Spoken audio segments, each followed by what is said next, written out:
Ahora quiero darle paso al siguiente espacio. Es un espacio nuevo en Parche. Queremos presentar un proyecto que también realizamos con una fundación muy importante para nosotros, es la Fundación Creanta, quien nos ha acompañado en esta ideación y en este sueño de Parche desde que nació.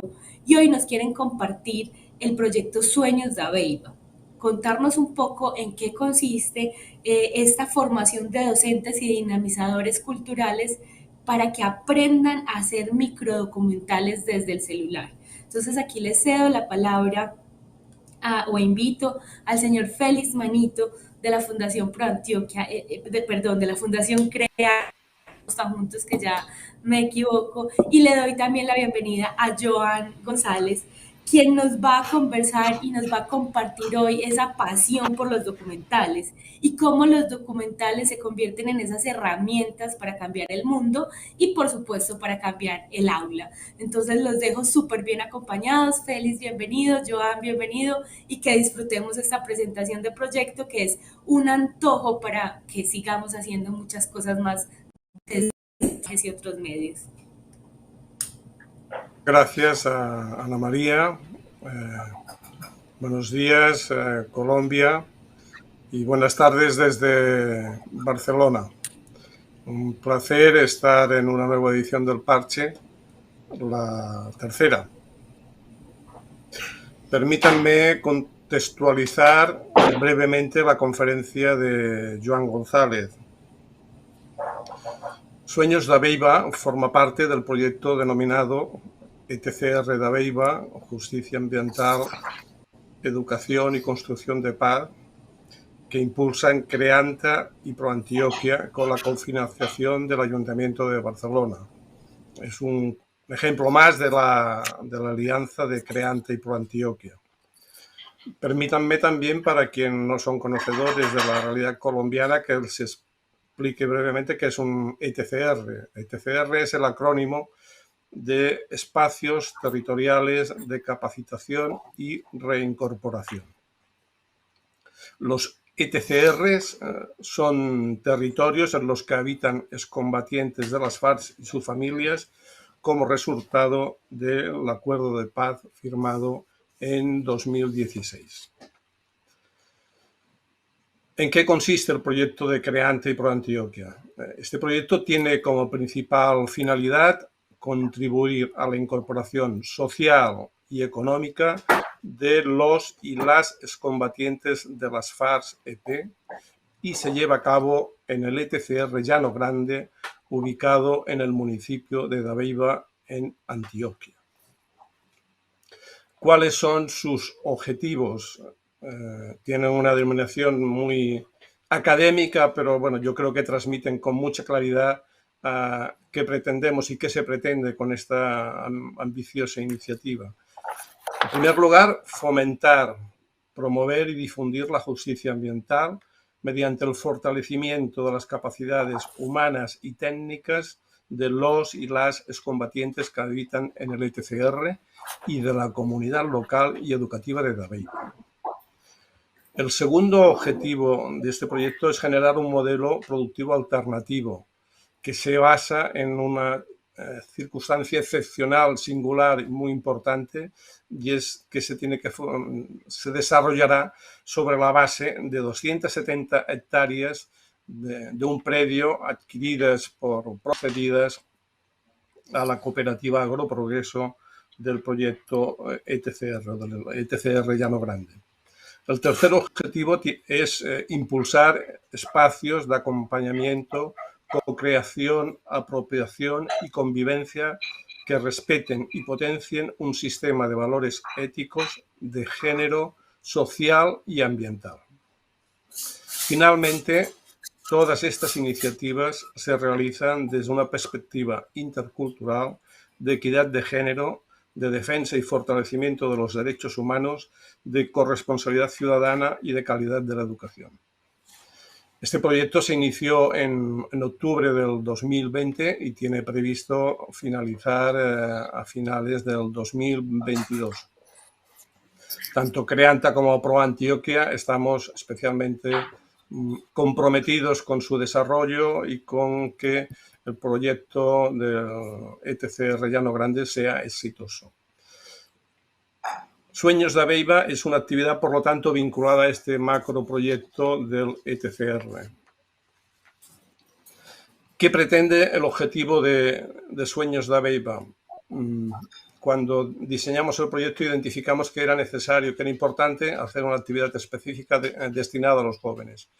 Y este proyecto lo que pretende es que los jóvenes puedan expresar sus sueños, sus aspiraciones y sus inquietudes respecto al proceso de paz, a través de cortos audiovisuales filmados con un dispositivo tan versátil como el celular. Permítanme también cómo llevamos a cabo este proyecto. Para ello, hemos contado con la participación de 3 instituciones claves, que son la Institución Educativa Madre Laura, la Alcaldía de Dabeiba y la Gobernación de Antioquia.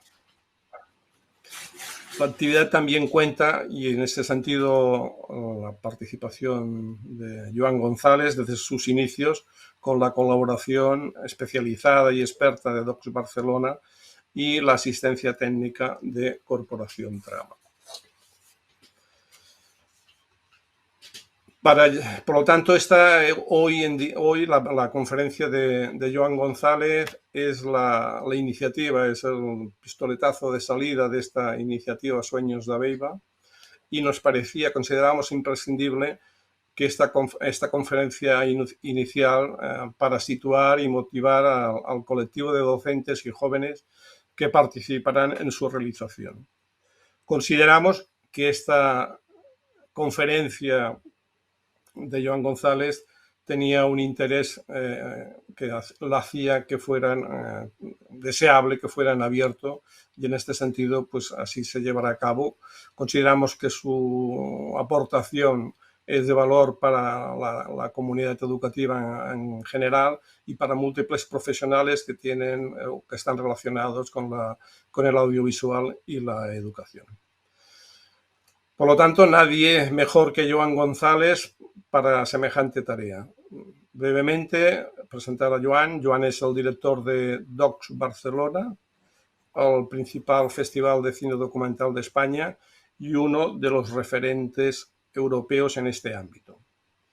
Docs Barcelona también está presente en América Latina y especialmente ha llevado a cabo numerosas actividades en Colombia. Paso y cedo mi testimonio a Joan. Les invito a disfrutar, estoy convencido que van a disfrutar, como nosotros disfrutamos siempre que tenemos la oportunidad de dialogar con él, y les esperan un rato, unos minutos de gran satisfacción de poder escuchar el conocimiento del amigo Joan. Por lo tanto, Joan, todos tuyos, como decimos coloquialmente.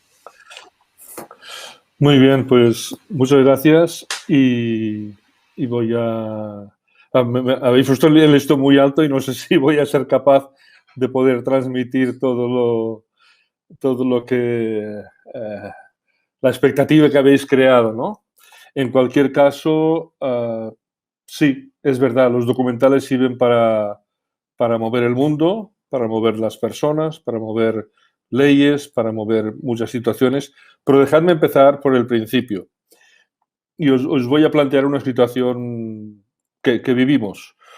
El Festival Docs Barcelona se inaugura en una sala de 1000 personas en la ciudad de Barcelona y el año 2020 pasó a ser online, pero teníamos prevista hacer la inauguración como siempre, con una película internacional como siempre, y que tenía una característica, y es que la película inaugural de un festival grande estaba hecha con un celular. Es decir, no hace falta un gran dispositivo para explicar una historia que traspase territorios, personas, ambientes, y esto quiere decir que todos llevamos un celular encima y por tanto todos podemos ser capaces de explicar historias. Pero empecemos por el principio. Y yo sería, bueno, en primer lugar, decir que estoy muy orgulloso de poder estar con vosotros y vosotras que sois maestros y maestras. Deciros que fui un estudiante fatal. No fui buen estudiante, pero a los 15 años hice mi primera película cuando estudiaba nocturno en el instituto en Cornellá. En ese momento no sabía que estaba haciendo un documental, porque cuando a veces nos preguntamos qué es un documental, bueno, la respuesta en el fondo es bastante sencilla. Es una película que está basada en la realidad y que tiene el punto de vista de un autor o una autora. Por tanto, uno de los elogios más grandes que a veces recibimos de personas que han visto pocos documentales, que te dicen, esto no es un documental, esto es una película, ¿no? Y dices, sí, efectivamente, esto es una película. Y espero que le haya gustado mucho, ¿no? Pero tiene este punto de partida y es que está vinculado a la realidad. Es decir, no hay un guión que alguien se inventa, sino que es una historia real. Y esto tendrá, como veremos un poco más tarde, varias características. Claro, si es una película, a veces nos preguntamos, bueno, ¿y los documentales exactamente para qué sirven, no? La respuesta número uno sería, no tengo ni idea para qué sirven los documentales, honestamente. Pero si voy a la respuesta número dos, digo, bueno, sirven para que un autor o autora pueda expresarse artísticamente para contar una historia. Sirve también para sacar un mundo interior, porque hay alguien que quiere contar algo a alguien más, porque si lo quiere contar para sí mismo no hace falta que haga un documental. Cierra los ojos, se lo explica y ya está. Pero si lo quieres comentar a alguien, lo quieres compartir con alguien que esté cerca o esté lejos, construyes una obra que dura pocos minutos o dura muchos minutos, no importa, pero sirve para provocar procesos de sanación. Y esto lo hemos comprobado en muchas situaciones. También sirve para profundizar sobre un tema, con lo cual aquí ya el mundo educativo ya aquí podría entrar. Es decir, cuando quieres que alguien explique una historia sobre un hecho que puede ser de su ciudad, de su pueblo, de su familia, lo que tiene que hacer es investigar, ¿no? Y por tanto profundizar sobre un tema. Y ahí ya nos sirve para vincular documental y educación. Y sirve también, desde el punto de vista del director o directora, para construir historias que le narrarás al mundo, ¿vale? Por tanto, siempre hay una voluntad por parte de los autores y de las autoras de querer contar algo a alguien y quererlo contar de una forma audiovisual y desde la realidad. Vale. Por parte del espectador, ¿para qué nos sirve un documental? Bueno, nos sirve, pues, no nos engañemos, para pasar un buen rato, ¿sí? A veces nos encogerá el corazón o el estómago, nos hará vivir todas las emociones que provoca el arte cinematográfico, ¿sí? Nos sirve también para descubrir historias increíbles.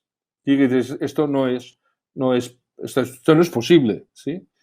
Y dices, sí, esto es posible. Y aquí os puedo contar infinidad de casos de historias que yo pensaba que no eran posibles y que los tenía en el taller haciendo el proyecto, ¿no? Y dices, sí, esto existe, ¿no?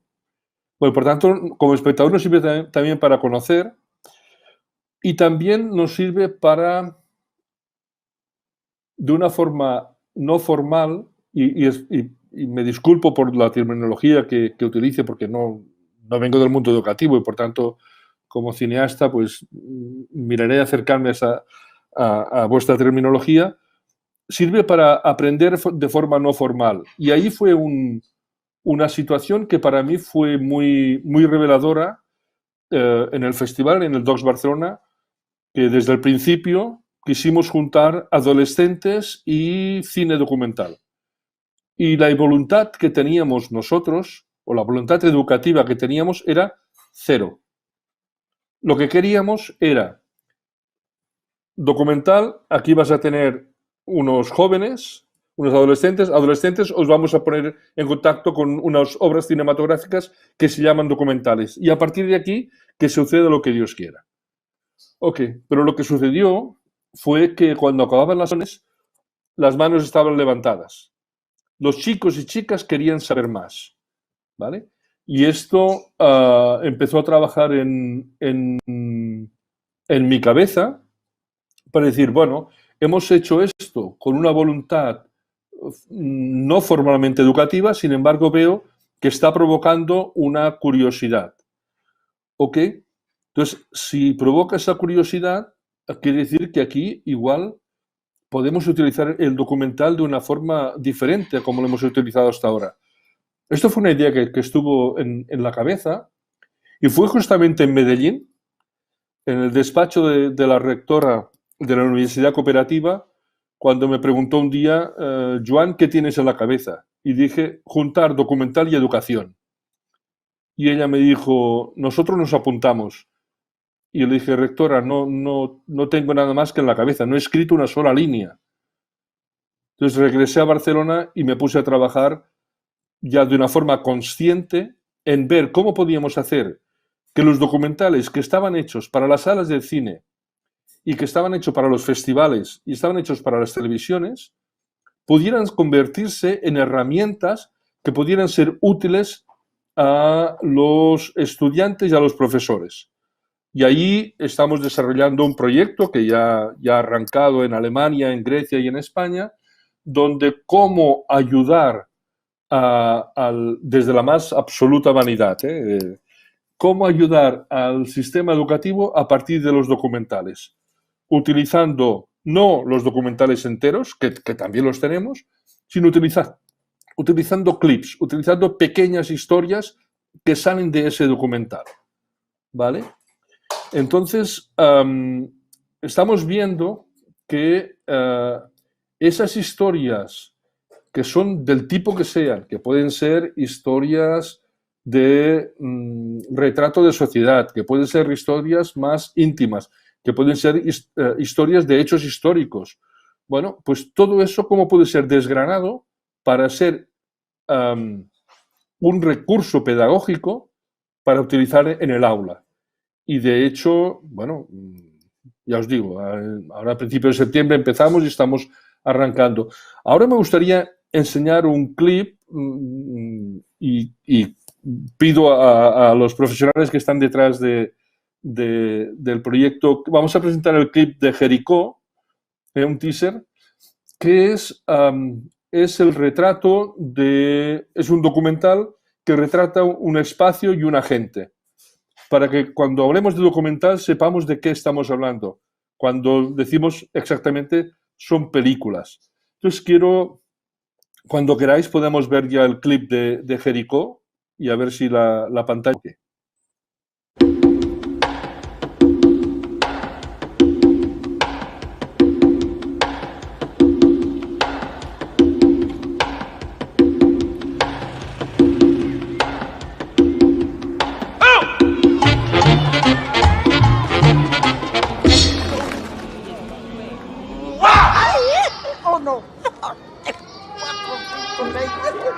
Yo 9 y 10 años, me dan ganas de pararme a bailar.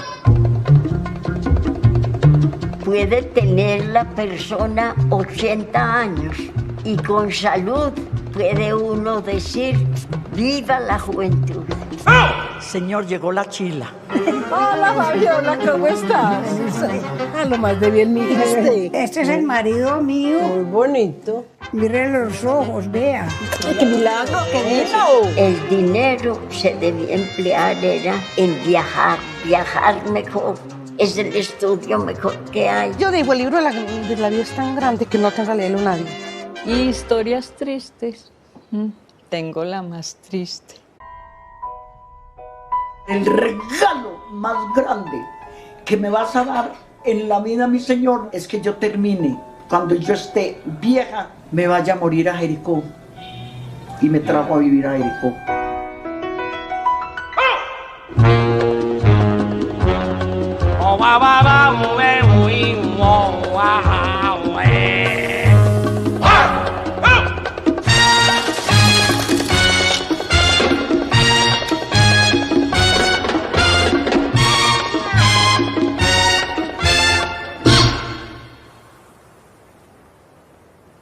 Venga, Mapito, venga. Bueno, un documental, Jericó, que narra la historia de un pueblo, Jericó, a través de la mirada de diversas mujeres. Es decir, cómo el retrato de una sociedad a través de diversas mujeres o de una comunidad. Esta película provocó dos hechos en mí. Uno fue un amor incondicional al trabajo de Catalina Mesa, ¿sí? Porque me pareció una película extraordinaria. La conocí en Toronto y me pareció una película extraordinaria. Y lo segundo que provocó fue un efecto simpático que fue el turismo documental. Pregunté dónde estaba Jericó y me acerqué hasta Jericó a conocer. Me dijeron, ¿está cerca de Medellín, a 2 o 3 horas de Medellín? Digo, bueno, la próxima vez que vaya a Medellín estaré allá y lo veré. Entonces, es decir, como dice el gran festival mundial IDFA en Ámsterdam, el final de los documentales no es el final de la historia, ¿sí? Porque los documentales retratan un momento y la vida continúa y el documental se acabó, pero la vida y esa historia continúa. Entonces, me gustaría compartir con vosotros una reflexión sencilla, es, muy bien, ¿y quién hace los documentales? Hombre, pues obviamente dices, bueno, hace los documentales pues la gente que se ha formado para dirigir documentales, ¿no? Los cineastas y las cineastas. Sí, es cierto, correcto, sí. Pero también mucha gente que no se ha formado como cineasta, pero quiere contar una historia. Y ahí entran todos los estudiantes del mundo que tengan un celular, ¿sí? Alguien que quiera contar una historia tiene un esfero con él o con ella, puede explicar una historia a sus compañeros de clase, a su comunidad o al mundo entero, ¿vale? Por tanto, esta fortaleza que tiene el género, que no se queda en la pantalla, sino que traspasa la pantalla y se inserta en la sociedad, yo creo que es uno de los valores más potentes que tiene el género documental. Entonces, claro, ¿y por qué tiene tanta potencia? Pues básicamente por un efecto espejo, ¿sí? Porque quien es el protagonista de esa historia, sea joven o sea mayor, sea de Medellín, de Ituango, de Jericó, o sea de Hawái, de Calcuta o de Barcelona, es un ser humano que podría ser yo. Y ese efecto espejo, ese contacto de que quien está en la pantalla podría ser yo, te provoca una empatía inmediata con la película porque efectivamente esa historia te podía haber sucedido a ti y tienes una empatía muy grande con quien la protagoniza. Normalmente cuando hablamos de documentales, tienen un ciclo de vida, ¿sí? Tiene un ciclo de vida que básicamente tiene tres patas, ¿eh? Una pata sería el desarrollo del proyecto, otra pata sería la producción propiamente dicha, el rodaje y el montaje, y otra pata sería la distribución, es decir, dar a conocer la obra que se ha llevado a cabo, ¿no? Y esos 3 elementos, el número 3 es un número que en audiovisual funciona mucho. Planteamiento, núcleo y desenlace, también son 3. Esa trilogía lo que hace es ver cuál puede ser la vida de nuestra gran o pequeña obra, ¿vale? Pero siempre tiene que haber estos 3 elementos. Y ahora os voy a compartir un poco, voy a desgranar un poco cómo se hace un documental y que va a haber un grupo de profesores y profesoras que van a poder, o maestros y maestras, que van a poder llevar a cabo la experiencia de hacer un documental y hacer pequeños documentales con el celular. Pero básicamente la historia siempre, o el proceso siempre acaba siendo el mismo, es parejo, ¿sí? Primero una idea, ¿sí? Vas por la calle o te das un golpe en la pared o escuchaste una historia o tienes ganas de contar algo. O sea, siempre tiene que haber un punto de partida que es una motivación. Es muy difícil a los directores de documentales, sea quien sea un estudiante de 13 años, de 14 años o sea un profesional, hacerle hacer un documental que no le sale de dentro. Es muy difícil.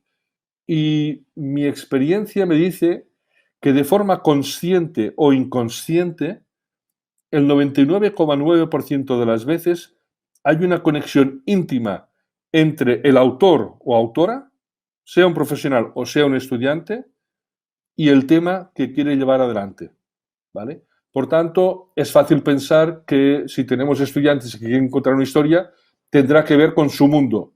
¿Qué es su mundo? Bueno, pues ahí puede ser algo muy amplio. Pero en cualquier caso tiene que haber una idea, unas ganas de querer compartir eso con alguien. Lo que pasa es que una idea es un punto de partida, pero con esa idea, por ejemplo, quiero explicar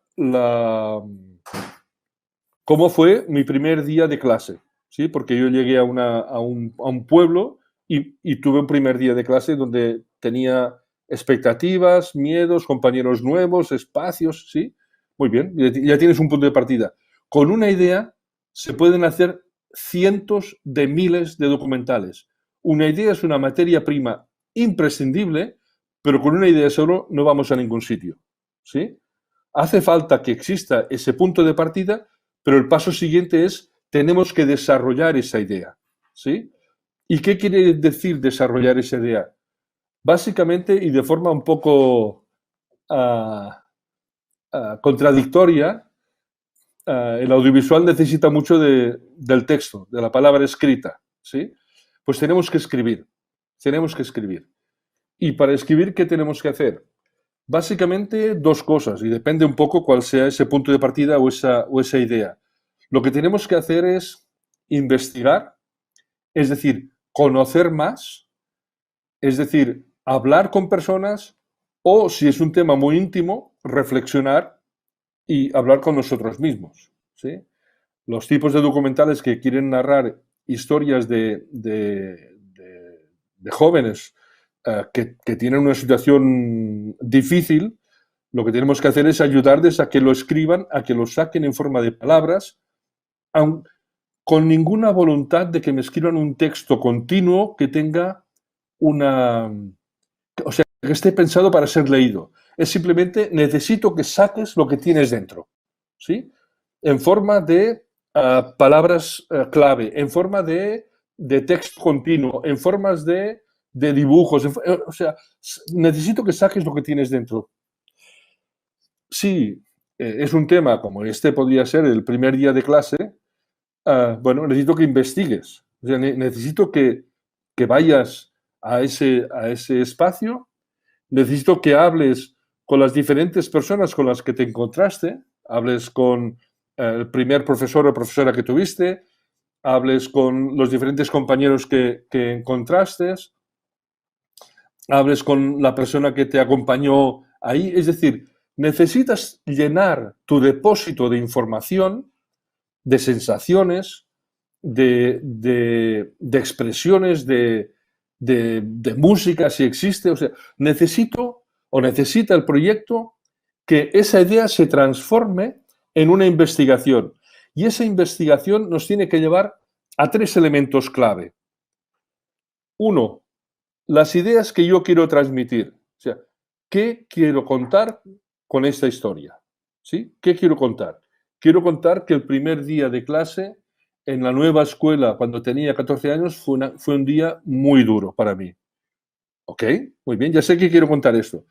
Quiero contar también que, sin embargo, encontré un compañero de mesa que me hizo girar esa situación de angustia, de desconocimiento, de espacio nuevo, y se provocó un inicio de amistad. ¿Ok? Es decir, lo primero que tengo que saber, después de la investigación, es qué quiero transmitirle al mundo, a mis compañeros, a mi comunidad o al mundo. Vale.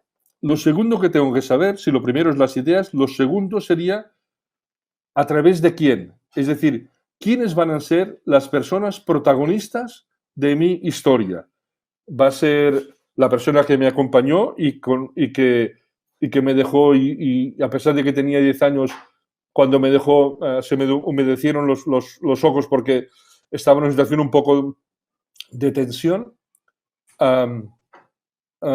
Son la primera persona que vi y que me provocó ese cambio de actitud fue la primera clase con el primer maestro. O sea, ¿quiénes fueron las personas? Porque voy a necesitar personas para explicar esa historia, ¿vale?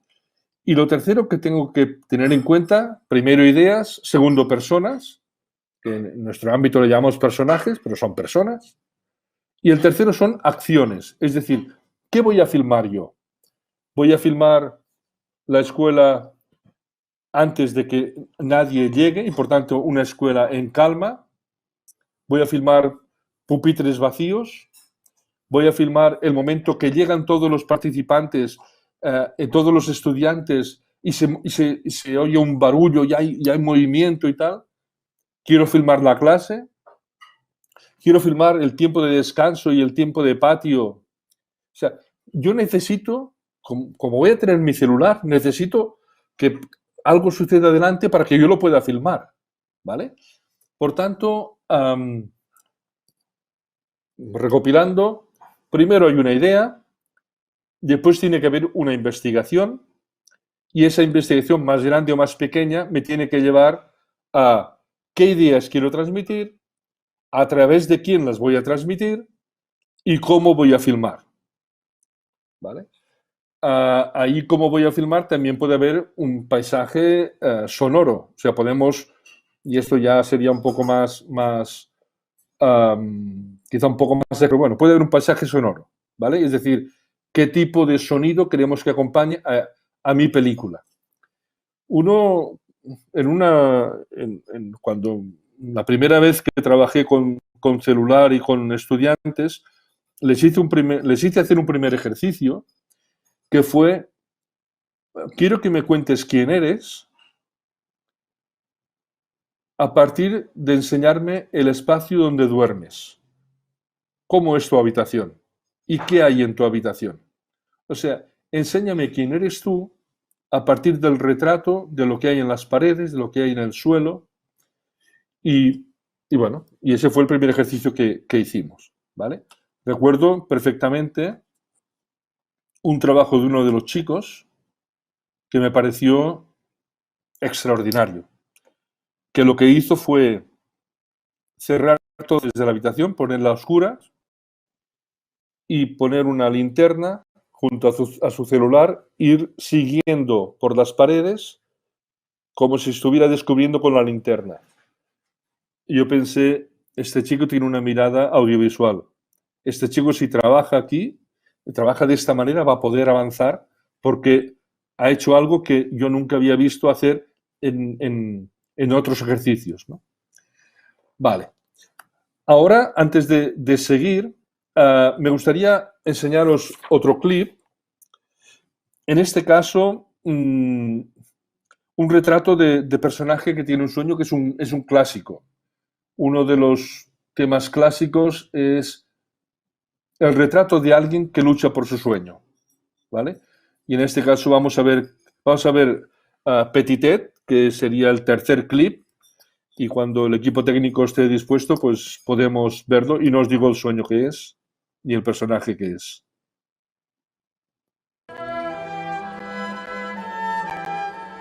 El paio ja ho deia, la música de la meua gent no es pot perdre mai. Seguirem fent rumba catalana. Rumba. Pau, pau, pau, pau, pau, pau, pau, pau.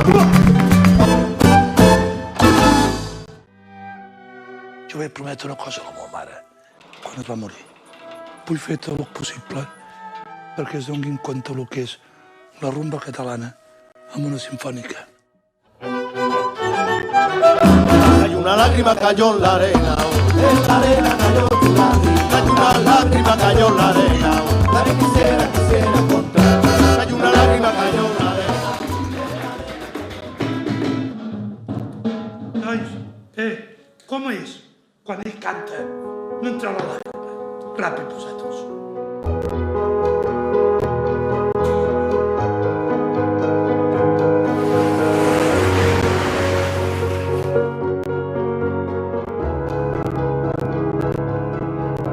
Claro, m'agradaria estar al Gran Liceu, però qui no agradaria estar al Gran Liceu? Però sabeu què és portar la rumba al Gran Teatre del Liceu? Cuando llega al puente se detiene y canta. Els gitanos, el que tenim, que quan diem una cosa la fem, i no cal ni firmar-lo. Això és el que tenim els gitanos, que quan diem una cosa la fem. Muchas gracias. Si os fijáis, he querido poner este ejemplo. Como veis, he puesto dos ejemplos donde la música tiene mucha presencia. Si os fijáis, y esto ya es para un poco más adelante, no únicamente se trata de contar una historia, sino de cómo la contamos, cómo contamos esa historia, ¿sí? Muchas veces pienso que los creadores de documentales, los directores y directoras, tienen un colectivo que es a los que creo yo que más se parecen, que son los cocineros, ¿sí? No se trata de hacer la bandeja paisa, es cómo tú haces la bandeja paisa y de qué manera les pones los ingredientes y le das tu personalidad y tu manera de entender el mundo. Bueno, este era un clásico, alguien que lucha por un sueño y el documental lo que hace es seguir. Y ese sueño puede ser algo grande, algo pequeño, ¿sí? Pero es un clásico en la historia del cine.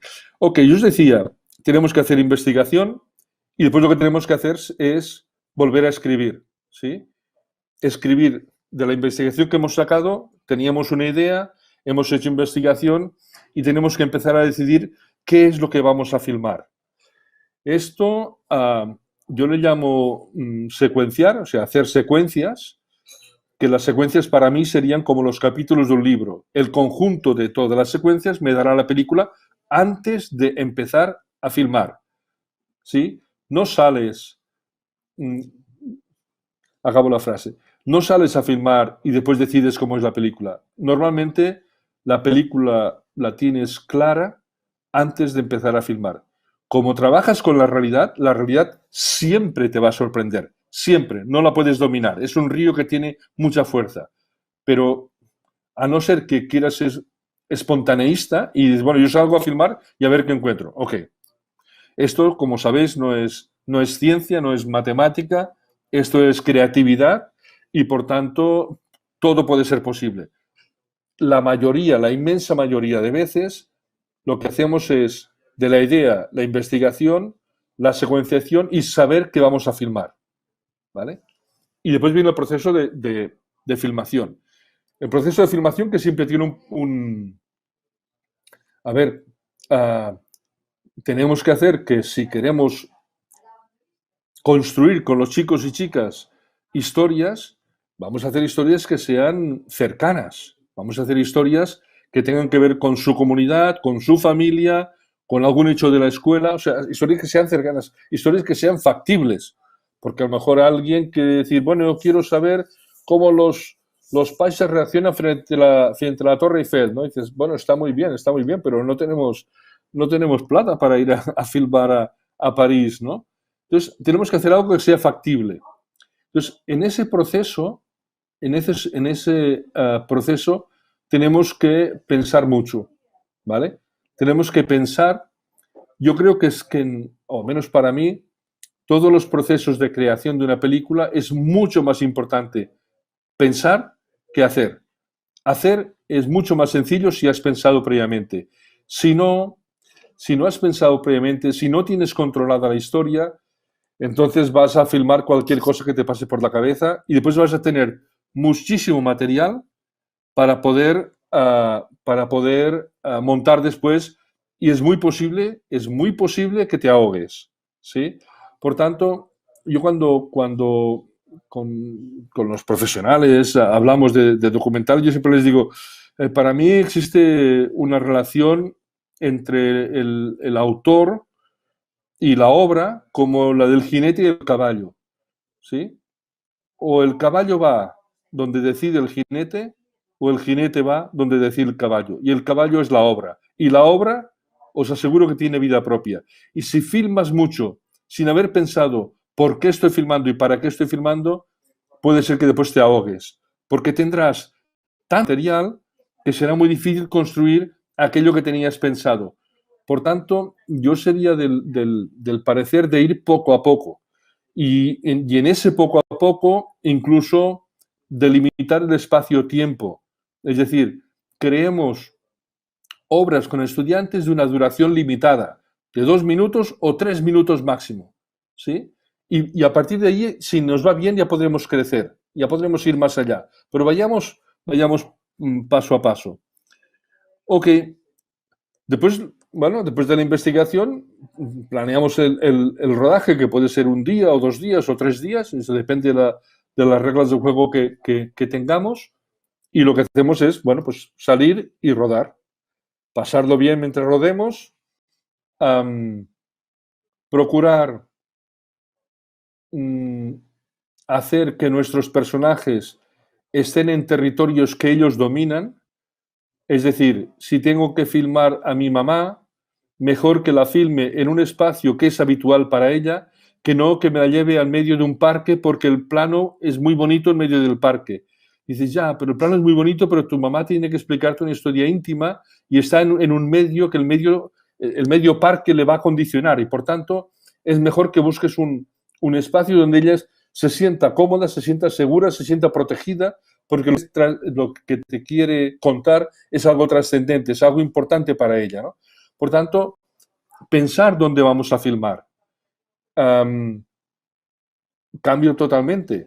Si lo que queremos filmar es un compañero que tiene una habilidad especial tocando la guitarra, pues a lo mejor voy a ser mucho más creativo y lo voy a llevar a lugares donde nunca él tocaría con la guitarra, porque quiero provocar un efecto sorpresa, un efecto innovación, ¿sí? O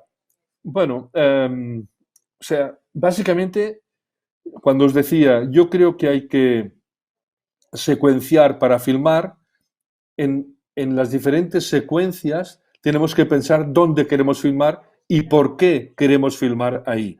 Que no sea un acto puramente espontáneo, sino que tenga una intención, ¿no? Cuando hemos filmado todo el material y así, lo que tenemos que hacer es conocer el material. No tanto empezar a montar como conocer el material, verlo, ¿vale?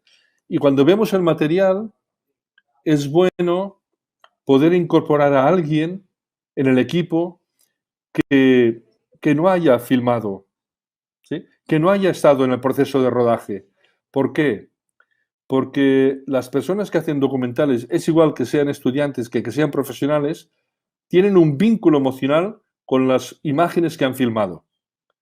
Si incorporamos al equipo una persona y le decimos, bueno, tú serás el montador o montadora y tú no has participado, y por tanto tú serás el primer espectador y verás qué es aquello que te llama la atención, qué no te llama la atención, porque para el director o directora que ha estado sufriendo con ese plano, que ha estado pensando tanto tiempo, ese plano es muy bueno para él o para ella, sin embargo, perdón,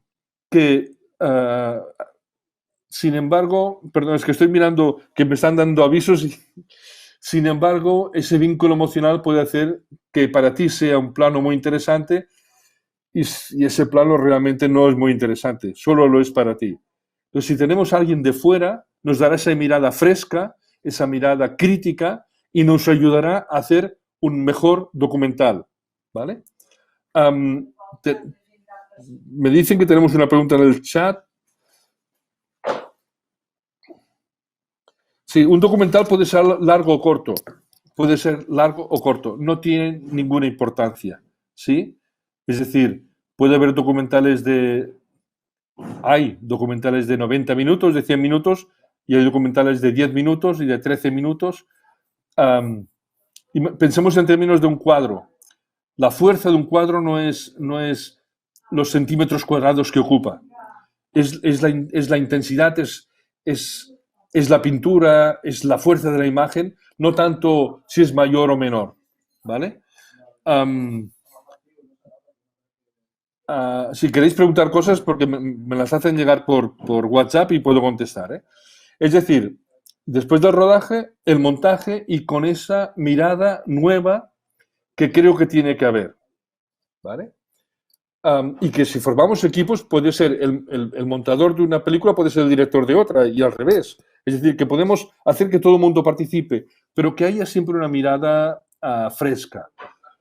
Cuando acaba el montaje, lo que tenemos que hacer no. O sea, cada uno que haga lo que considere oportuno, porque esto es un arte y aquí marcar patrones es muy difícil. Pero a mí me gusta que haya un visionado con gente que no ha participado en la película, ¿sí? Que haya unos primeros espectadores que nos digan, yo esto no lo entendí. Y para ti es evidente, porque dicen, no, si es que aquí lo que quería decir es que estaba nervioso el primer día que llegaba a mi primer día de clase. Y, ostras, pues para tú es evidente, pero yo no lo he entendido. Si hay varias personas que nos dicen que algo no se entiende, el problema no lo tienen los espectadores, lo tenemos nosotros, que no hemos sido capaces de explicar eso de una forma suficientemente clara, ¿vale? Por tanto, es difícil, es mucho más que difícil. Acostumbra a ser imposible que el primer montaje sea el bueno. Acostumbra a ser imposible. No es para nada lo habitual, sino más bien sería una excepción muy rara, muy rara. Por tanto, es normal que haya más de un montaje, 2, 3, 4, 5, donde a veces se cambian cosas muy grandes y a veces se cambia un solo plano, ¿sí? Es decir, lo que tenemos que hacer es que sea una pieza redonda. Y por tanto, si hay que cambiar muchas o pocas cosas, bueno, lo tenemos que ver. ¿Sí? A lo mejor yo he asistido a revisión de montajes que se cambió un solo plano, ¿sí? Pero era un plano que se consideraba que solo lo entendía quien lo había hecho. Entonces, ostras, aquí nos perdemos. O facilitamos que el espectador lo entienda o este plano tiene que salir, ¿vale? Bueno, ya tenemos el montaje hecho, ya te digo, de 2 o 3 minutos, y pues lo que tenemos que hacer es simplemente levantar la mano y decirle al mundo, el mundo puede ser el aula, puede ser todo el colegio, puede ser la comunidad, puede ser lo que queramos. Decir al mundo, he estado un tiempo trabajando porque os quiero contar algo. Y os lo quiero contar de una forma audiovisual y en forma documental. Ya es compartirlo con la comunidad, compartirlo con la clase, compartirlo con los demás, ¿no? Y ahí ser, especialmente si trabajamos con estudiantes, ser al mismo tiempo